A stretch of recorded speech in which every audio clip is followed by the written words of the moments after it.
The day of this video's upload coincides with the release of Pokémon Legends Arceus, which, from all of the online discussions, is either going to be the best thing that's ever happened to the franchise, or an absolute travesty upon the series, because apparently, it's not allowed to be just okay. Regardless, all of the recent discussion around Pokémon has got me in the mood to play the games again, and what better way to do that than by making a self-imposed challenge, as today I aim to find out, can you beat Pokémon FireRed with only an Electrode? I am choosing FireRed because it's my favourite, and I chose Electrode as my single Pokémon because, well, you know. As for any bonus rules, I'm just sticking with what most people do, and that held items are allowed in battle, but items like potions and antidotes cannot be used in battle, but can be used outside. That's because I want to prove that I'm stronger than the competition, not richer. With all that out of the way, let's begin. I am of course using the Pokemon randomizer to change one of the starting Pokemon into a Voltorb, as you can't normally catch them for quite a while. I'm also starting with a Voltorb that will evolve into an Electrode, as I don't want to be too overpowered right at the beginning. I name him Nuke because haha funny bomb Pokemon, and then start the first rival battle. Shockingly, damn it that's a pun, surprisingly I do not win this fight. Voltorb only has Tackle and Charge to start off with, and seeing how he ain't much of a physical attacker, Charmander uses me as his personal scratch post. For those that are curious, here are his stats. Really, the only thing that is remarkable is his speed, so if nothing else, I will at least get the first attack in almost every encounter.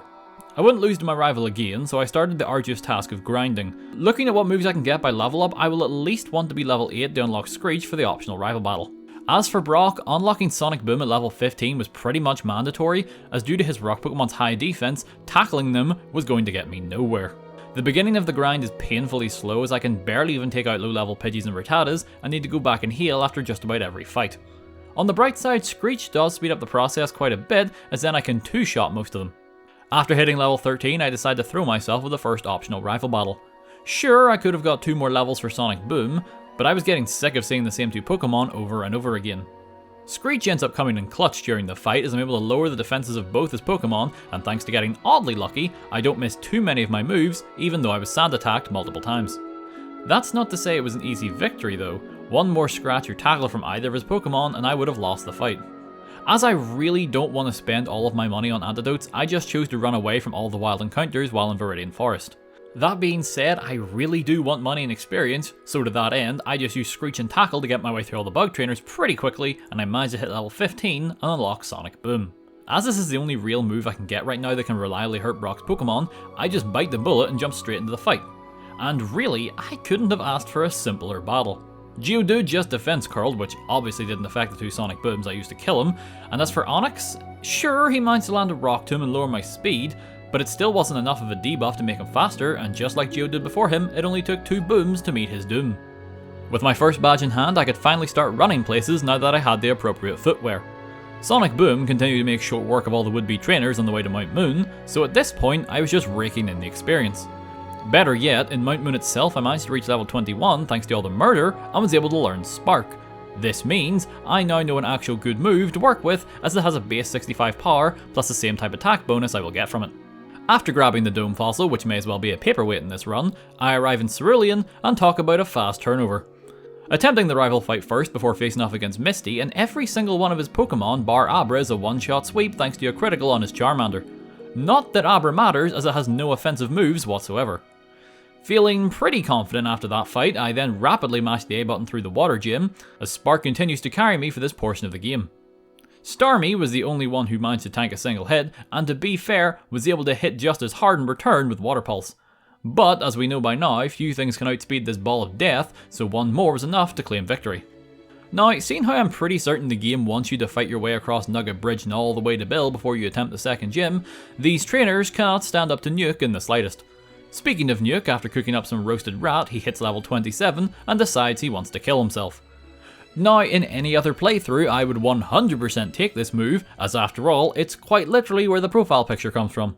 Sadly though, there's no way to use my Voltorb as a grenade without ending the fight in my opponent's favour, so I'll have to decline it just this once. After this, we meet the first furry, and then I continue south towards the SS Anne for more delicious experience. I actually do my best to avoid all the trainers on the road there, and those on the boat as well, because while the extra levels would be nice, I don't want to make things too easy just yet by over-leveling. That being said, I run straight to the rival battle on the SS Anne to see how I fare. Initially, things are off to a great start as I easily take down his Pidgeotto with Spark, and then also make short work of his Raticate the same way afterwards. Then out comes his newly evolved Kadabra. This should have been a simple 2-shot, but ironically I get lucky enough to paralyze him, and of course he knows Synchronize, so therefore I too am paralyzed.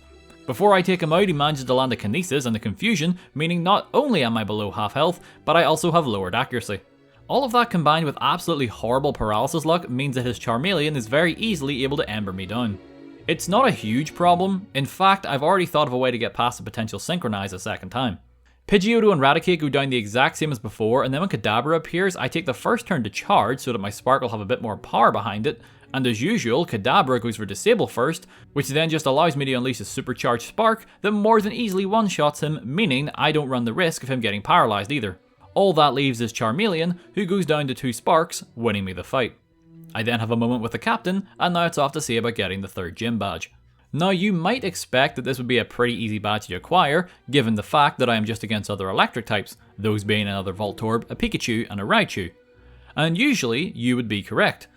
But you see, when it comes to Pokemon, I am notoriously unlucky. I threw Nuke at Surge multiple times and it always went one of 2 ways. Either his Voltorb would paralyze me with Spark and then his Pikachu would just stall me out with double teams and quick attacks, or I would get past the Voltorb mostly unscathed, and then his Pikachu would always start each round with a Thunder Wave, and because I wasn't strong enough to one-shot him, I would either lose to the Pikachu after the paralysis like I mentioned before, or if I somehow got lucky enough to knock it out, Raichu would just do the exact same thing. On my best attempt, I managed to get to his Raichu and actually paralyzed it as well, but because gym leaders are only as strong as their bank balance, he would just use a super potion and a full heal to make sure he claimed victory. After a while, I decided that perhaps grinding wouldn't have been the worst idea in the world after all, and so I headed east of town to battle some trainers, and the absolute best thing happened.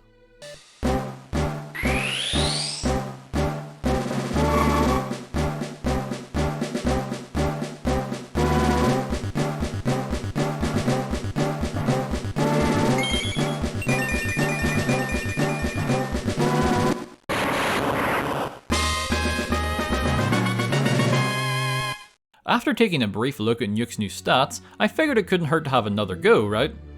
I'll just save us all some time. It literally improved nothing. In fact, this time I wasn't even able to make it to Raichu, as once more, his yellow rat set up double teams while Nuke just had the worst luck ever with accuracy and paralysis.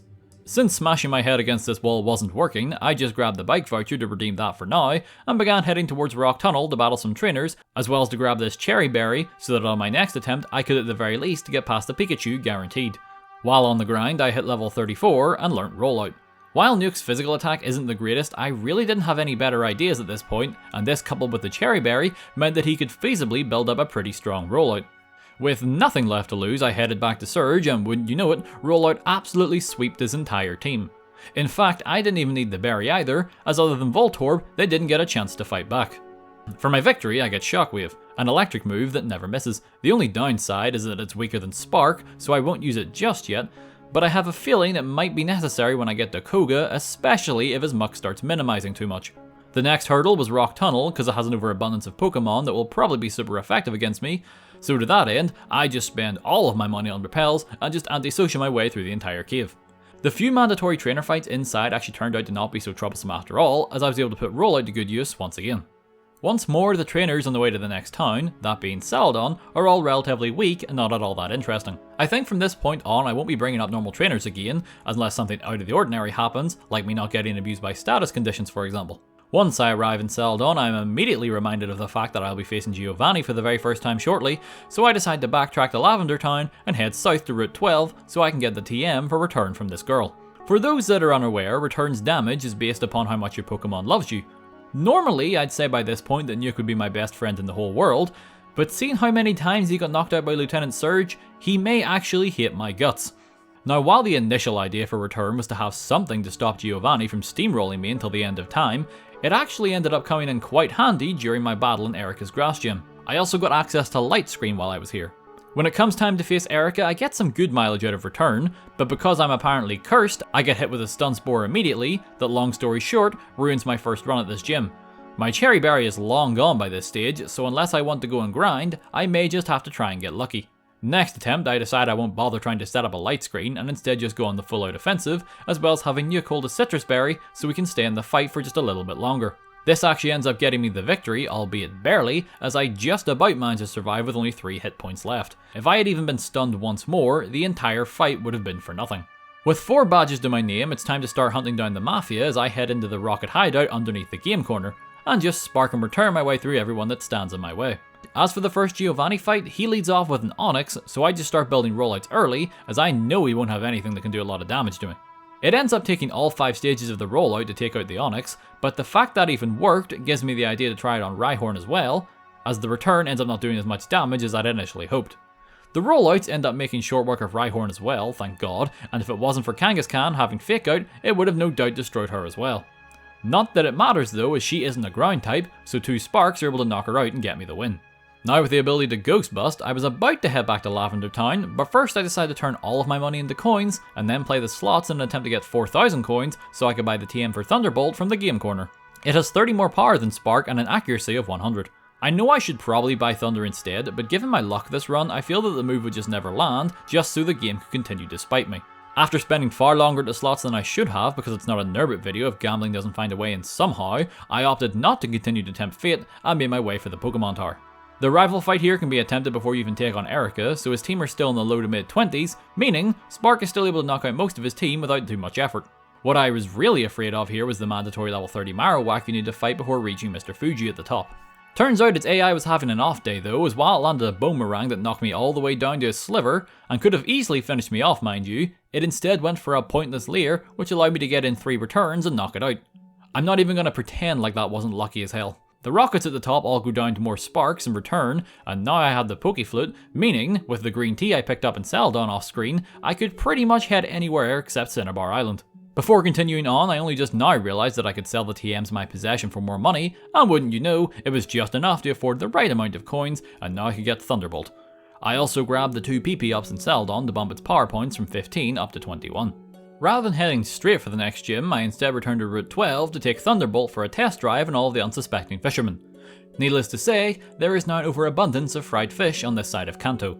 The only somewhat interesting battle was the first Snorlax. 1 Thunderbolt was enough to take him down to about half, but rather than capitalise on it, I tried Return to see if it was any better, but it was not, and so he survived the hit, rested, and the fight essentially restarted. From this point, I just switched to Rollout and he was down for the count in a few turns. I reached level 48 from this grind, and while the idea of having Swift, a normal move that never misses, sounded like a good idea, I ended up turning it down because truth be told, I quite like my move setup right now. The only thing I might change in the future is Light Screen for Double Team, but we will cross that bridge when we come to it. By the time I reach Fuchsia City, Nuke has reached level 50, meaning I should hopefully be ready to face Koga. I also of course grab all the necessary TNs from the Safari Zone. I think that was meant to be items? Regardless, I grab all of the items as well as Surf and the old gold teeth for the Warden. As I mentioned earlier in the video, Koga can be pretty infuriating to fight if his team starts spamming Minimize, especially as Muck. Up first is Coughing, who's an easy one-shot with Thunderbolt, and then rather than follow up with his second Coughing, he goes straight into Muck. Muck is fairly special defense heavy, but I don't trust my low attack to do the trick, so I cross my fingers and wouldn't you know it, it only takes 2 Thunderbolts to take him down. He did manage to get a single Minimize off, but thankfully the game decided not to punish me today. Next was the aforementioned second Coughing, who's a one-shot just like the first, and then finally is his Wheezing, who would have been a quick 2-shot just like his Muck, but Koga stalled the fight out a bit longer with some Hyper Potions. It didn't matter much in the end though, as he didn't time bomb himself, so I just Thunderbolted through the potions until he ran out and secured my next badge. With Koga out of the way, I can now use Surf outside of battle. Normally what the game wants you to do at this point is head to Saffron and take out the Rockets and Silphco and then defeat Sabrina before heading to the Seafoam Islands. Thing is, we all know by now that Giovanni is by far the biggest threat this run, so even though I outlevel his team itself, I still don't think it's enough yet. With that in mind, I make my way up Cycling Road to get the HM for Fly, which I then use to quickly make my way back to Palatown, where I can then surf south to reach Cinnabar without having to head through Seafoam. As for the Pokemon Mansion, I just rappel my way all the way to the key, only slowing down to fight the mandatory trainers. Thunderbolt continues to demonstrate why it cost every last penny I had, as it takes down every single trainer on the way up to Blaine in his gym. Unless you are doing a solo run involving, say, a grass Pokemon, Blaine is never really much trouble. That being said, I'm also not going to leave anything up to chance, so as soon as the fight begins, I set up a light screen to defend against the onslaught of fire blasts that are about to come my way. I decided to stick with the strategy of just spamming Thunderbolts as it seemed to be working very well. I had considered before starting the fight that Rollout may have been the better choice given that it's super effective against all of his Pokemon. But I ultimately decided against it because Blaine always leads with a Growlithe that has Intimidate, so Rollout's attack power would be fairly neutered right off the bat. Everything about this fight went perfectly if I'm being honest. I even managed to force him to use a potion the exact same turn my light screen wore off so that I could set up another one while he healed. In the end, even his ace went down to 2 Thunderbolts, so I couldn't be happier with the victory. That said, now that he was out of the way, there was nothing to delay the inevitable, so it was off to Silph Kotar, where I hope I'm ready for Giovanni. I fought a few of the rocket grunts inside the building, but none of them had much to offer in the way of experience, so I just avoided most of them as I made my way to yet another rival battle. If you thought I was lucky in the Koga battle by not getting screwed over by his Minimize, then you haven't seen anything yet. I set up a light screen as soon as the battle begins because his Pidgeot is not a threat to me in the slightest, and then I proceed to one-shot both it and the follow-up Gyarados with Thunderbolt. This then forces him to bring out Execute, where I just continue to use Thunderbolt as it is by far my best move, even if he resists it. The luck begins to shine through here as I manage to avoid his Stun Spore and can take him out before he tries again. All that leaves is Alakazam and Charizard, but wouldn't you know it, I land back-to-back crits on both of them, winning me the fight. Feeling rather confident in myself, I believed I was ready for Giovanni, but I could not have been more wrong. He always leads off with Nidorino, who thankfully isn't a ground type yet, and so I can get by with Thunderbolts as per usual. Things immediately take a turn for the worse, however, as his Nidoqueen appears. While it's bad enough that it's immune to electric attacks, something I had not accounted for was its Poison Point ability, which would pretty much always proc as I would be relying on Return and Rollout for damage, both of which are physical moves. On my first try, I managed to knock out the Nidoqueen with Return, but it's too little too late I'm afraid, as the poison had brought me down to red health, so the poison was going to kill me anyway, even if the next Pokemon hadn't used Fake Out.